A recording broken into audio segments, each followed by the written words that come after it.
Welcome in, everybody, to this Kansas City Chiefs live stream presented by Bleacher Report. I'm your host, Michael Darcy, and over the course of the next 15 to 20 minutes, I'm going to go over some last-minute Chiefs trade ideas before the 2023 regular season starts. So there's a lot of interesting stuff going on right now. We just had the final 53-man roster released yesterday, and so we know what our roster is going to look like. But that doesn't mean that the Chiefs aren't going to try to add anybody at the last minute that could make this team better, because as I'm sure you are all well aware, Chris Jones and Charles Omenihu are not going to be here right now. We know that Chris Jones is holding out. We don't know when he'll be back. But Charles Omenihu got suspended by the NFL for the first 6 games of the season due to violating the NFL's domestic abuse policy. So the Chiefs might be pretty weak at defensive end. And that leads me to my first question that I'm going to put out there for you guys to answer in the polls. Do the Kansas City Chiefs need help at defensive end? That might give me a better idea of what you guys believe in terms of potential trade candidates. And so I'll let you guys answer that. Let's go over the first player that I want to talk about for trade candidates. And I want to preface it by saying this first one is not realistic whatsoever. There was an idea floating around there that the Chiefs should be interested in trading for Indianapolis Colts running back Jonathan Taylor. Jonathan Taylor was one of, if not the best running back in the league a couple years ago. He's had some injury problems, and he does not want to play in Indianapolis anymore. He's trying to get out. He's requested a trade, but the Colts have not been able to find a trade suitor. And I find it very interesting because he's trying to leave that organization, which I can't blame him because the Colts are kind of a dumpster fire. But they were not able to find anybody to give what they are looking for in return for compensation for Jonathan Taylor. And I think there's a good reason for that. The Colts are probably asking for something outrageous like a first or a second round draft pick. And unfortunately, the way the NFL is structured nowadays, it just doesn't make sense to trade for a running back. And specifically for the Chiefs should not be trading for a running back. It would make no sense whatsoever, especially if you paid attention to how the Chiefs have operated the last 5 to 10 years, or at least in the Andy Reid era.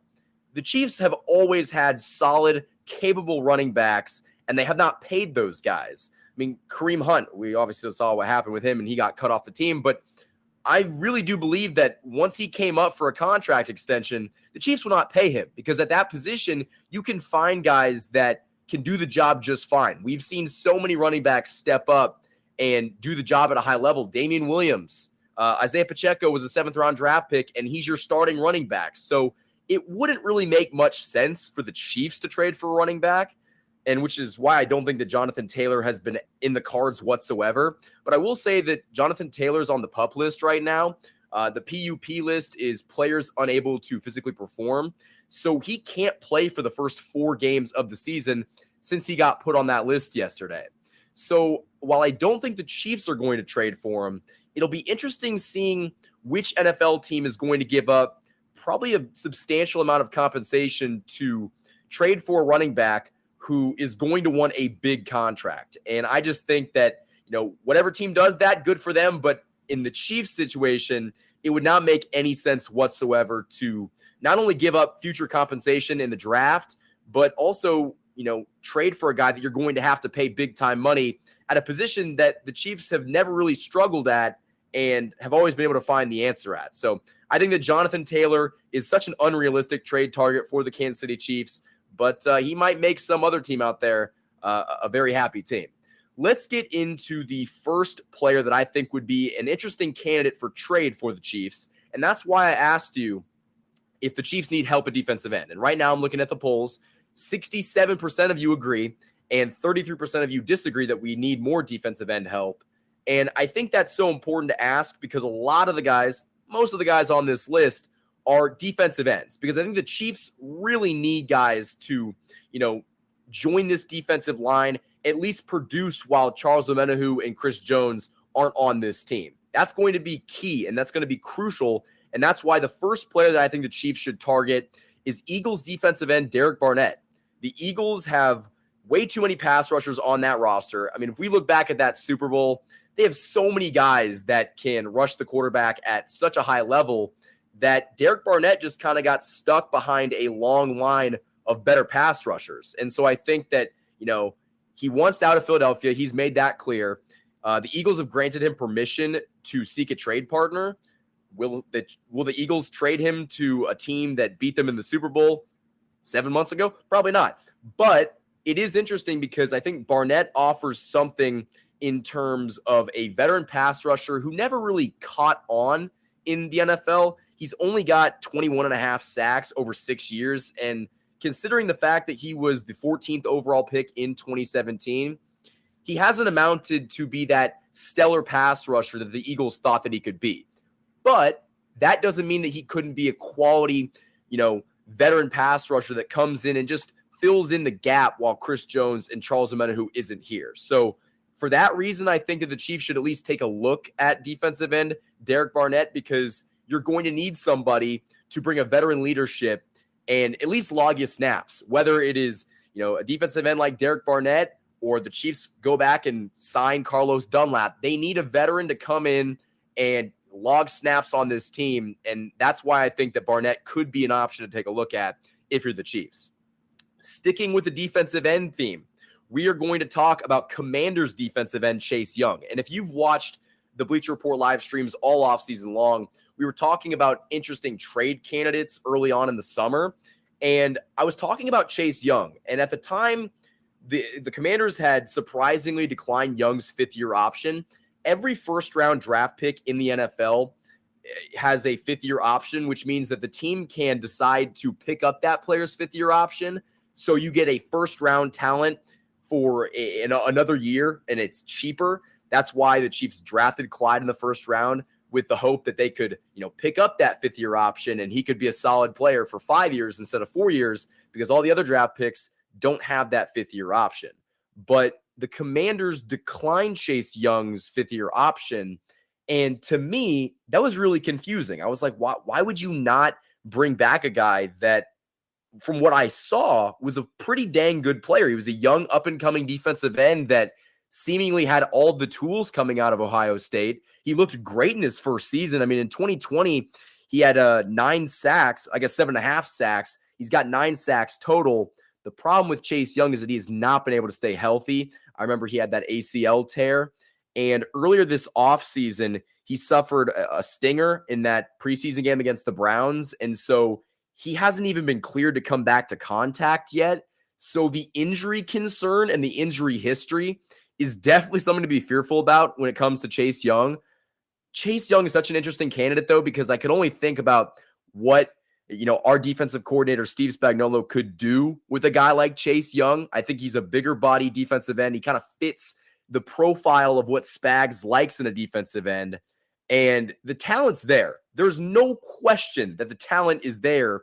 But the problem is he's not been able to stay healthy, and that is a problem. You need guys that can, stay healthy and log snaps, and Chase Young has not been able to do that. Maybe if you give him a change of scenery, he could be better in a new system. I know the Chiefs have a connection with the Commanders because Eric Bieniemy is now the OC over there. So maybe that might help the Chiefs pull off some blockbuster trade to get Chase Young to Kansas City. Is this the most realistic option on the list? Probably not. I think it makes probably the least amount of sense, just because with his injury history and what he could probably get on the open market, that might deter the Chiefs, because, again, kind of like Jonathan Taylor, the running back from the Indianapolis Colts, once you trade for Chase Young, you have to pay him. Whoever trades for Chase Young, you're not trading for a one-year rental, especially with his injury history. You were trading for a defensive end of the future. You're going to give him a contract to at least lock him up for the next 3 or 4 years after this year and after this fifth-year option year. So it's going to be really interesting to see where he goes. Is it going to be the Kansas City Chiefs? I don't think so, just because I think his injury history is a problem. But would I be absolutely shocked if he did somehow end up in Kansas City, whether it's in free agency or via trade? I wouldn't be super shocked, but I think right now, given his injury history and his lack of production in the past couple of years, I mean, he has only played, I think he played 3 games last year. So his durability is a big question mark. And for that reason, I don't think the Chiefs would pursue a trade to get Chase Young. The next guy on this list, possibly the most realistic guy on this list, is Texans defensive end Jerry Hughes. Jerry Hughes, kind of like Carlos Dunlap, is a veteran defensive end. He's 35 years old. And I think since the Texans are so bad, they would probably deal him up pretty quickly. The Texans aren't going to win anything substantial anytime soon. They're a very young rebuilding team, and Jerry Hughes just doesn't fit the timeline of what they're trying to do. So I think the Chiefs should certainly be on the phone with the Houston Texans trying to trade for Jerry Hughes. It makes so much sense. He's healthy. He played in all 17 games last year. He had 9 sacks, which for a guy 34, 35 years old is incredible. And I think he could come in, just like I was saying, he could come in and fill in and log snaps. At the end of the day, until Chris Jones and Charles Omenihu comes back, that's my only concern. Once you get those 2 guys back, your pass rush is going to exponentially improve. But until then, it's going to be a struggle. And I think that Jerry Hughes could come in, do his job, perform his role at a high level, and give the Chiefs some much-needed production. He might start, honestly. If the Chiefs traded for Jerry Hughes, there is a chance that he might start, because I know that Felix Anudike-Uzomah, it's going to take him some time to get used to playing in the NFL. It's going to take him some time to get NFL reps and go up against these tackles week in, week out. And if we reference back to George Karlaftis last year, he didn't even hit his stride until week 8 or 9 of the season. And after that, he was great, but it took him some time to work up to that role. And that's what I think Felix is going to do too. So Jerry Hughes could come in, play a lot of snaps right away while everybody's out. And, you got young guys learning behind him, and his consistency, whether it's playing in games or sacks, I think that's something the Chiefs have got to value, because he could come in, give you a couple sacks, give you some pressures, and at least just stop the bleeding until the big dogs come back. So I would love the Chiefs to trade for Jerry Hughes. I think it actually makes the most sense. It would not be too expensive, and I think the Texans would be more willing to deal him than like the Commanders dealing Chase, or even the Eagles dealing Barnett. Now, the last guy we're going to talk about is not a potential trade candidate coming in to Kansas City, but rather a potential trade candidate leaving Kansas City. And that guy is Clyde Edwards Helaire. And before we talk about Clyde Edwards Helaire, I'm going to send this poll into the chat. I would love to hear your thoughts. Are the Chiefs going to trade Clyde Edwards Helaire? Go ahead and answer that poll down in the comments down below. I'm very interested to see how we're feeling, because Clyde Edwards Helaire has been rather disappointing during his time with the Kansas City Chiefs. It's no surprise. That doesn't come as a shock to anybody.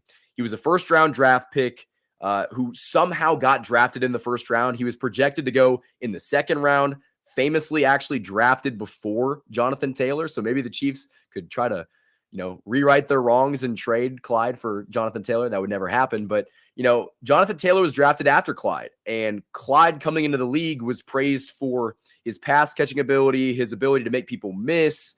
And he has not done any of that in the NFL. And he's just been so disappointing in every aspect.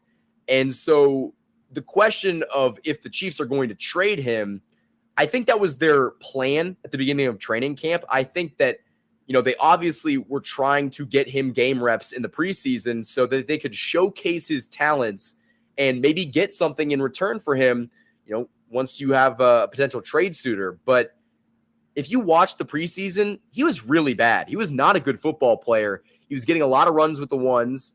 And even in that sample size, he wasn't any good. So why on earth would anybody trade for Clyde Edwards Helaire when he hasn't been a solid option? And should he have made this roster? In my mind, no. The only reason that he did make the final 53-man roster is because he was a first-round draft pick, and that's where you get into the football politics side of things, which really sucks.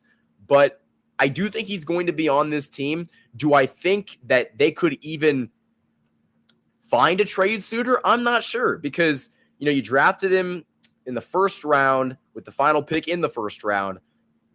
I don't think you could get a 5th or a 6th round draft pick for Clyde Edwards Helaire. I don't think a team would do that, because they know how close he is to hitting the open market as a free agent. Why would you give up that when you know the Chiefs don't utilize him? That's my problem. The Chiefs carried Clyde, and they're not going to use him all of this year. Like, he's the third running back on this team. Realistically, is he going to get any snaps behind Isaiah Pacheco and Jerick McKinnon? No, he's not going to. So I want to answer this comment really quickly by Randor58. It makes zero sense to trade Clyde. He has 1 year left. Pacheco's coming off injury. He's cheap. Just live with it. So I will say that if you can get something for Clyde Edwards Helaire, regardless of what it is, you do it. Because I don't care, how much you love Clyde Edwards Helaire, he's not going to be on this team after this year, contractually. The Chiefs are not bringing him back.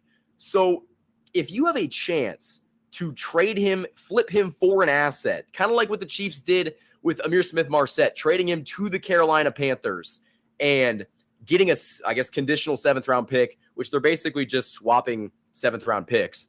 But you were able to turn a player that you would have otherwise had to cut into draft compensation. I'm not saying that they would cut Clyde Edwards Helaire because I don't think that they would. But if you could get some draft compensation and some draft capital back for this guy that you're not really going to use, why would you not do that? That makes absolutely no sense. If you can get picks for Clyde Edwards Helaire, you do that. If I'm Brett Veach and some other team out there calls up and wants Clyde Edwards Helaire, I'm saying, what are you willing to give? What are you willing to give? And I think if it's anything, like a 4th, 5th, or 6th round draft pick, I would give him up for a 5th. I really would, because I think that guys like Deneric Prince and Lamichael Pirine offer much more to this team in terms of, special teams, and they're overall just better players than Clyde has been. That's how embarrassing Clyde's been in the NFL, that you've got undrafted free agent Deneric Prince outperforming him on special teams and running the football. And Lamichael Pirine was significantly better than Clyde, and he was running in the third and fourth quarter of the preseason games. So if you have a chance to call one of those guys up from the practice squad, you might as well do it, but that's only going to be the case if they can somehow find some team to trade for Clyde Edwards Helaire. And I just don't see that happening right now. I would love for it to happen. I'm not the biggest Clyde fan. I think he's been pretty disappointing here in Kansas City. And if you can find some way to get something from that pick and get something for Clyde, you do it. And you don't even think twice. Prince is going against 3rd and 4th stringers. Well, here's the thing. Prince was going against 3rd and 4th stringers and was doing better. And Prince also was getting reps as a punt and kick returner, I guess just a kick returner, for the first team offense. Clyde was getting our starting offensive line blocking and not making anything of it. There was a play, and I'm going to go back to it, in the second preseason game against the Arizona Cardinals, where he ended up getting called, I think it was for holding. Clyde was trying to block I think it was either a receiver, an end or a linebacker from hitting Mahomes. He got a holding call on him because he was too short. He could not reach the guy to block him, and so we had to hold him. And it's just like, it's so frustrating because, even though he hasn't been the best in terms of a pure runner, he hasn't been able to do really anything well. He can't block. He can't catch out of the backfield like we thought that he could. And even running the ball, he just doesn't have that burst and speed. And if you look at that very same game, I'm pretty sure Jerick McKinnon had one rushing attempt for 19 yards behind the same offensive line. Clyde's had good blocking in the preseason, and he's done nothing with it. And that's not going to change come regular season time. So it'll be very interesting to see if the Kansas City Chiefs can find a trade suitor for Clyde Edwards Helaire. Do I think that's going to happen? Probably not. We're probably stuck with Clyde Edwards Helaire for the 2023 season. And after that, he's gone. But it'll be very interesting to see if the Chiefs could maybe pull something out of nothing and get some compensation for Clyde. So once again, before I get out of here, we're going to go over the players that I think the Chiefs should look at for potentially trading. That is Eagles defensive end Derek Barnett, Commanders defensive end Chase Young, and Texans defensive end Jerry Hughes. I just think it's so important that the Chiefs add some pass rushers to this roster, while Chris Jones, your best player on defense, but your best pass rusher isn't there. And your second best pass rusher in Charles Omenihu is also not on this team for the first 6 games of the season. So you could definitely add some bulk to this defensive line. And that's why for all these potential trade candidates, I had the Chiefs eyeing somebody on the defensive line, and specifically a defensive end that can put pressure on the quarterback. So that's all I got for this live stream, guys. If you enjoyed what you saw, don't forget to like this live stream. Go check me out on my social medias. At the Michael Darcy's the personal on Instagram and Twitter. I also cover the Chiefs both nationally and locally, but go check out the YouTube channel, KC Sports Report. I talk about the Chiefs all the time, give you this kind of content almost daily. So if you love the Kansas City Chiefs just like I do, go subscribe to the YouTube channel at KC Sports Report. Until next time, guys, thank you for watching this Bleacher Report live stream. I've been your host, Michael Darcy. I'll see you next time.